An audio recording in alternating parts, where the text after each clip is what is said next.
Kisah berlatar di sebuah kota Marseille di Prancis. Kita akan diperlihatkan pada seorang pria bernama Charlie Mate. Dia merupakan mantan mafia yang paling ditakuti dan masih berpengaruh di kota tersebut. Setelah memutuskan pensiun dari dunia mafia, Charlie kini menjalani hidup damai bersama keluarganya dan memiliki dua anak bernama Eva dan si bungsu David. Pada suatu hari, Charlie sedang jalan-jalan menghabiskan waktu bersama David dan memutuskan mampir ke sebuah pasar untuk membeli sesuatu. Namun di sana David tertarik menyaksikan pertunjukan kambing berputar sehingga Charlie pun menurunkan David dan memintanya untuk menunggu sebentar di sana, sementara ia pergi memarkirkan mobilnya di sebuah basement.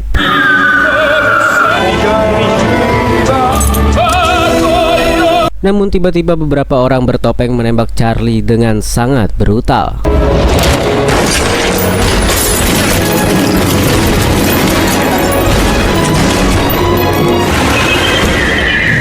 Meski dihujani tembakan, terlihat tubuh Charlie masih mampu bergerak dan untungnya dia segera dilarikan ke rumah sakit agar mendapatkan pertolongan medis. Kondisi Charlie yang terluka parah memaksa dokter dan tim medis harus berjuang keras melakukan operasi untuk mengeluarkan 22 peluru yang bersarang di tubuh Charlie. Peristiwa ini pun langsung menjadi viral dan menggemparkan semua warga di kota tersebut, termasuk si kepala polisi dan bawahannya yang seorang detektif bernama Mary Goldman. Mary diperintahkan langsung oleh Pak Komandan untuk menyelidiki kasus ini dan mencari siapa dalang di balik penembakan tersebut. Saat sampai di tempat kejadian, Mary menemukan sebuah kejanggalan di mana ia memperhatikan ada 6 lubang tembakan yang sengaja diarahkan di titik yang sama. Seolah-olah mengirim pesan rahasia. Berkat penyelidikan ini, terungkap fakta yang mengejutkan bahwa Charlie Mate adalah mantan mafia besar yang pernah menjadi penguasa dan paling ditakuti di kota ini. Sejak usia muda, Charlie sudah meniti karir sebagai seorang mafia dan berhasil membangun kerajaan bisnisnya. Mulai dari klub malam, tempat karaoke, kasino, panti pijat, rental PS, warung kopi, hingga berbagai bisnis lainnya yang membuat nama Charlie semakin disegani. Tapi sejak 3 tahun lalu, Charlie memutuskan untuk bertaubat dan pensiun menjadi bos mafia. Dia menjual semua usaha bisnisnya kepada 2 orang mafia yang sudah dianggap sebagai saudara sendiri bagi Charlie. Mereka bernama Tony dan Aurelio. Ami jusqu'après la mort. Jusqu'après la mort. Ami jusqu'à... Et donc s'être retiré des affaires pour se consacrer à ces deux Zakia et Aurelio Rampoli. Terlihat Tony sedang berkumpul bersama keluarganya dan ia sangat terkejut ketika mendapat kabar dari anak buahnya tentang insiden yang menimpa Charlie. Lalu kita akan diperlihatkan dengan sifat Tony yang arogan. Dia menjewer anak buahnya hanya gara-gara masuk ruangan tanpa mengetuk pintu terlebih dahulu. Sementara partner Tony yaitu Aurelio bahkan lebih kejam. Dia tanpa ragu menembak anak buahnya setelah ketahuan korupsi sedikit uang organisasi untuk biaya pengobatan ibunya. Tony dan Aurelio benar-benar tidak toleransi, tak mengenal ampun dan tak ada rasa kasihan. Sifat kejam inilah yang membuat keduanya sangat cocok sebagai partner bisnis dalam dunia mafia. Sedangkan Charlie terlihat baru pulih dari komanya dan masih terbaring di rumah sakit. Namun tiba-tiba Mary datang dan mencoba menggali informasi dari Charlie agar mendapatkan petunjuk tentang para pelaku penembakan tersebut. Charlie yang masih kesakitan menahan banyak luka tembak di tubuhnya. Dia hanya mampu mengatakan kalau dirinya tidak tahu dan tak dapat memberi informasi apapun. Vous voulez que l'enquête avance, il va falloir nous aider. Il est l'un de vos agresseurs? Non. Setelah kepergian Mary, datanglah 2 anak buah Charlie bernama Karin dan Martin. Yang keduanya juga telah pensiun dari dunia mafia. Melihat kondisi Charlie yang memperhatikan, seketika Karin langsung emosi dan akan memburu pelaku penembakan tersebut. Tetapi Martin mencoba menenangkan Karin dan memintanya untuk bersabar dan tak melakukan tindakan ceroboh, hingga menunggu Charlie sudah pulih agar mereka bisa menyusun rencana yang lebih matang. Seketika suasana rumah begitu sepi, muncullah seorang pria yang menyamar sebagai seorang dokter dan pastinya diperintahkan untuk menghabisi Charlie. Namun untungnya lagi dan lagi Charlie berhasil selamat berkat Mary yang memindahkan Charlie ke ruangan lain setelah ia menyadari jika si pelaku akan kembali datang untuk menghabisi targetnya. Keesokan paginya, Tony datang ke rumah sakit untuk menjenguk Charlie sahabatnya. Kedatangan Tony membuat para polisi yang berjaga sampai ketakutan dan memilih pergi dari sana setelah tahu siapa yang datang ke sana. Je te trouve bien. Très bien. Dommage, elles sont belles ces fleurs. Je retrouverai ceux qui t'ont fait ça, je te promets. Setelah kepergian Tony, dokter memeriksa kondisi Charlie dan menyampaikan kabar buruk, di mana sebagian syaraf di tangan kanan Charlie telah rusak yang menyebabkan jari-jarinya mati rasa dan tidak lagi bisa digerakkan. Je pourrai plus jamais utiliser vos doigts. Elle était très sérieusement endommagée. J'ai dû le suturer en urgence.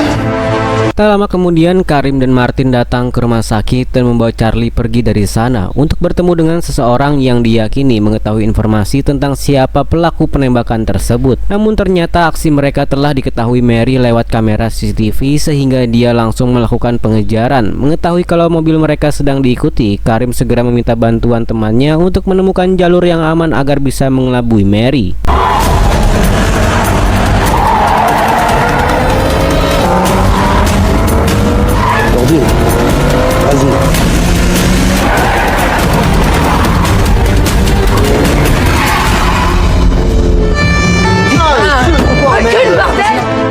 Mereka akhirnya sampai di sebuah bangunan tua yang terdapat seorang pria yang berhasil ditangkap dan ternyata dia anak buah Tony bernama Freddy. Melihat kedatangan Charlie membuat Freddy sangat ketakutan, bahkan dia sampai ngompol di celana. Maintenant, tu vas tout me raconter depuis le début. Dengan gemetar Freddy mengungkapkan fakta yang sebenarnya terjadi. Tony ternyata berencana mengembangkan bisnis kotor di kota ini, yakni menjual narkoba dan obat-obatan terlarang. Bisnis tersebut tentu saja akan membuat Charlie sangat marah karena kota tempat tinggalnya tercemar oleh barang haram itu. Tony pun menyadari kalau Charlie akan menjadi penghalang, sehingga dia memutuskan untuk menyingkirkan Charlie dengan menyuruh 8 anak buahnya untuk menghabisi Charlie sahabatnya sendiri. Il a toujours eu peur de vous, de vos réactions. C'est le danger. Mendengar pengakuan Freddy tersebut membuat Charlie tak menyangka dengan kelakuan Tony yang berani menghadapinya. Karena tak terima jika bosnya sedang diburu, mereka pun mengusulkan untuk memperpanjang masalah ini, yaitu melakukan pembalasan dengan menghabisi Tony. Namun Charlie yang kini ingin menjalani hidup dengan damai memutuskan mengampuni perbuatan Tony. Bahkan juga si Freddy dengan tegas Charlie melarang mereka bertiga untuk melakukan balas dendam. Fais une promesse. Ami jusqu'après la mort. Vous êtes le chez lui. Setelah mengetahui dalang di balik semua ini, Charlie lalu diantar Martin pulang ke rumahnya dan seketika suara tangis haru tak terbendung. Mereka semua sangat bersyukur menyaksikan Charlie telah sembuh dari masa kritisnya dan bisa berkumpul lagi bersama keluarganya tercinta. Di sisi lain, kita akan diperlihatkan pada salah satu anak buah Charlie, yaitu Karim, yang berlatar belakang keluarga muslim. Kehidupan mereka terlihat sangat sederhana, namun penuh kebahagiaan dan kedamaian. Tapi siapa sangka kebahagiaan itu direnggut oleh anak buah Tony yang datang menculik Karim dan membawanya ke suatu tempat. Ternyata dalang dibalik aksi penculikan ini adalah si Freddy yang tak tahu terima kasih meski sebelumnya nyawanya diampuni. Lalu kita diperkenalkan dengan salah satu anak buah Tony yang paling kejam bernama Pascal. Dia langsung menembak Freddy hanya gara-gara banyak bicara. Kekejamannya belum sampai di situ, Pascal meminta sebuah pisau untuk memotong tubuh Karim lalu diberikan kepada anjing-anjing yang kelaparan. Va chercher tes chiens, vous se régaler avec le reste. Sungguh betapa sakit hatinya Charlie ketika harus melihat keluarga duka menangis saat tubuhnya Karim dimakamkan. Amarah Charlie pun memuncak hingga ada sebuah bisikan merasuki jiwanya untuk menciptakan lingkaran karma, yaitu balas dendam. Allahu Akbar. Allahu Akbar.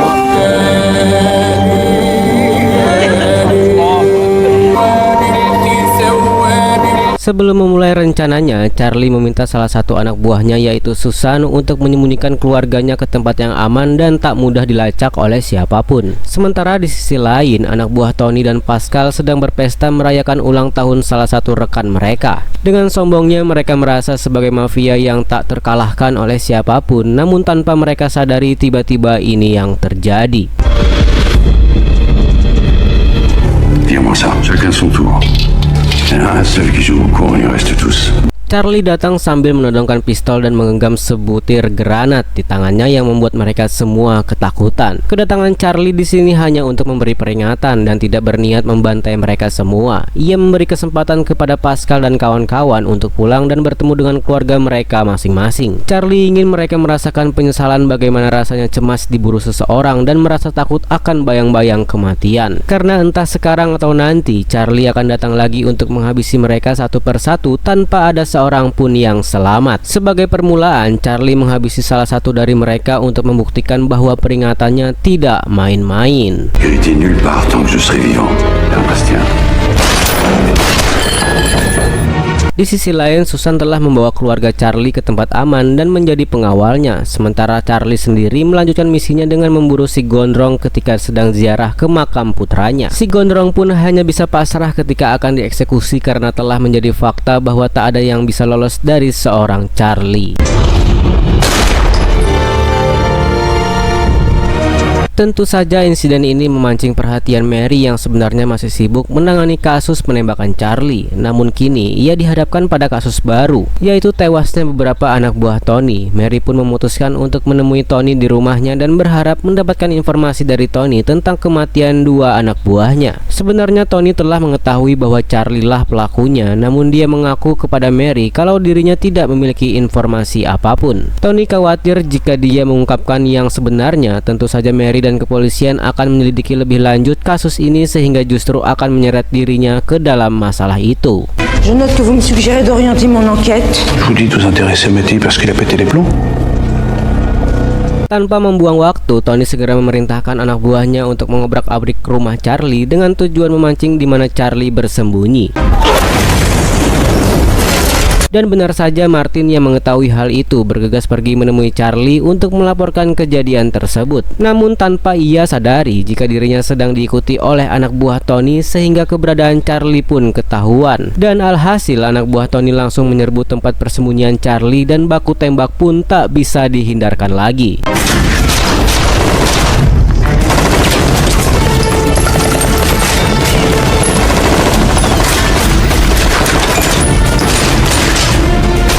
Karena kalah jumlah menghadapi musuh, Charlie meminta Martin untuk segera pergi. Namun sayangnya dia malah tertangkap, sementara Charlie memutuskan kabur dengan naik KLX untuk menyelamatkan diri sehingga aksi kejar-kejaran pun terjadi.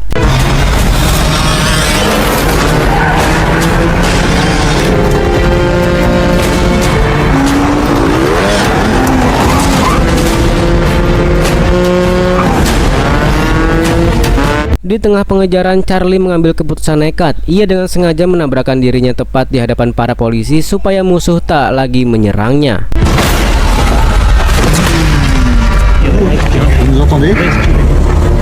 Charlie akhirnya dibawa ke kantor polisi untuk diperiksa langsung oleh Mary. Di sana Mary memberikan informasi tentang temuannya yang mencurigakan di tempat kejadian, bahwa dari total 22 peluru yang bersarang di tubuh Charlie, namun terdapat 6 bekas tembakan yang sengaja diarahkan meleset. Hal ini menunjukkan bahwa dari 8 pelaku penembakan ada 1 orang yang menampaknya tidak berniat membunuh Charlie. Mary akhirnya memutuskan untuk membebaskan Charlie karena dia telah mengetahui dalang dari semua insiden ini adalah Tony. Karena belum memiliki bukti yang kuat untuk menangkapnya, maka dia mengajak Charlie untuk bekerja sama sehingga Tony bisa ditangkap secepatnya.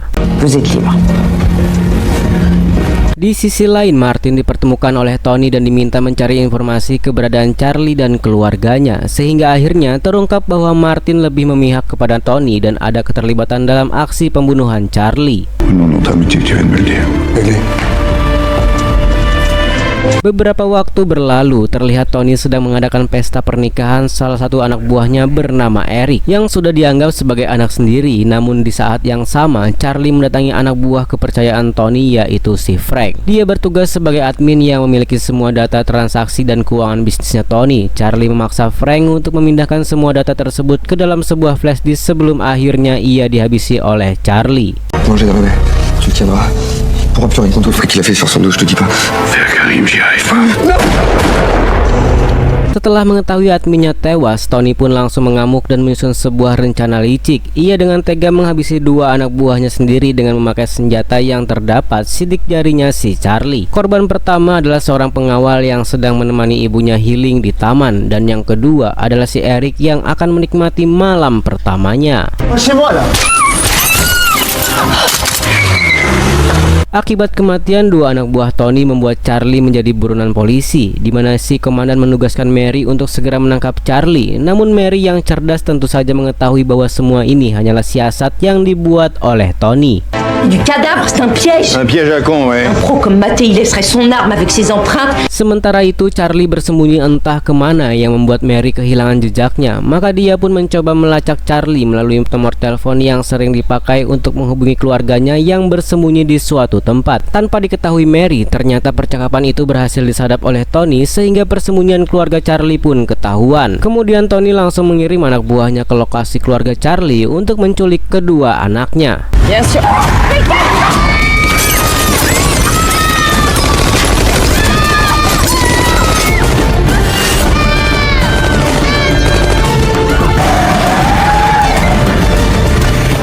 Dalam peristiwa ini, Susan pun harus tewas dengan tragis, sementara kedua anak Charlie yaitu Eva dan David telah diculik. Namun beberapa saat kemudian Eva ditemukan babak belur di pinggir jalan. Eva sengaja dilepaskan oleh mereka sebagai pembawa pesan bahwa Charlie diperintahkan untuk segera menyerahkan diri kepada Tony atau mereka akan membunuh David, anak bungsu Charlie. Mengetahui anak-anaknya dilibatkan dalam masalah ini membuat hati Charlie berkecamuk, maka dia segera menemui Mary, satu-satunya orang yang bisa dia andalkan. Charlie meminta bantuan Mary untuk membuat berita palsu tentang kabar keberhasilan polisi yang telah menangkap dirinya. Dengan berita tersebut, Tony akan berhenti memburunya sehingga Charlie punya kesempatan untuk menyelamatkan putranya. Si Zakia me croit en tôle. Melihat berita penangkapan Charlie, Tony pun percaya bahwa itu benar, termasuk si komandan yang cukup terkejut dengan berita tersebut. Alih-alih membebaskan putranya Charlie, Tony justru menyuruh Pascal untuk menghabisi nyawa anak kecil yang tidak berdosa itu. Tony yang memiliki sifat serakah ingin menguasai kota Marseille sendirian, dia juga akan menghabisi rekannya sendiri yaitu Aurelio. Ketika Pascal menuju ke tempat putra Charlie disekap, ternyata Charlie diam-diam mengikutinya dengan mengendarai motor NMAX. Sesampainya di sana, Pascal menyuruh anak buahnya yang kita sebut saja Felix untuk membunuh putra Charlie. Namun sangat berbeda dengan Pascal, Felix ternyata masih memiliki hati nurani. Dia justru berani melawan Pascal demi membebaskan putra Charlie, yaitu David.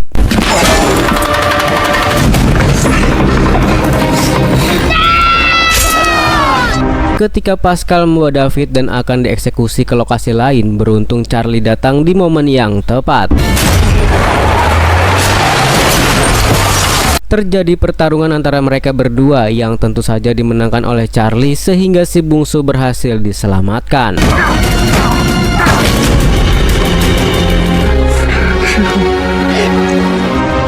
Sedangkan di tempat lain, anak buah Tony telah menghabisi Aurelio beserta anak buahnya sehingga Tony merasa dirinya menjadi satu-satunya mafia yang akan berkuasa. Dan betapa kagetnya Tony ketika melihat kedatangan Charlie tepat di rumahnya sendiri. Moi je m'en prends jamais aux femmes et aux enfants. Pourquoi t'as fait ça?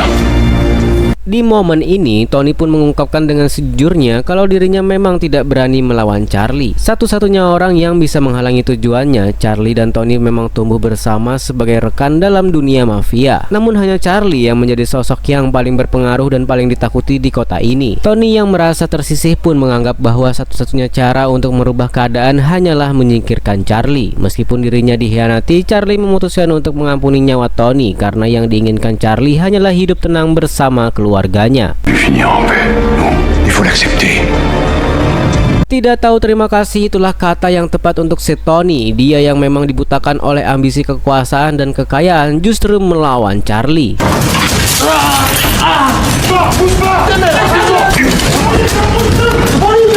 Dan beruntung Mary dan polisi datang di waktu yang tepat. Keberhasilan Mary menyelesaikan kasus ini membuat si komandan merasa puas dengan kinerja Mary. Namun ternyata si komandan tidak jauh beda dengan si Tony yang memiliki sifat serakah. Dia meminta Mary untuk mengakui bahwa dirinya lah yang menangani langsung kasus ini agar naik jabatan. Tanpa basa-basi, Mary pun langsung memberi atasannya sebuah penghargaan.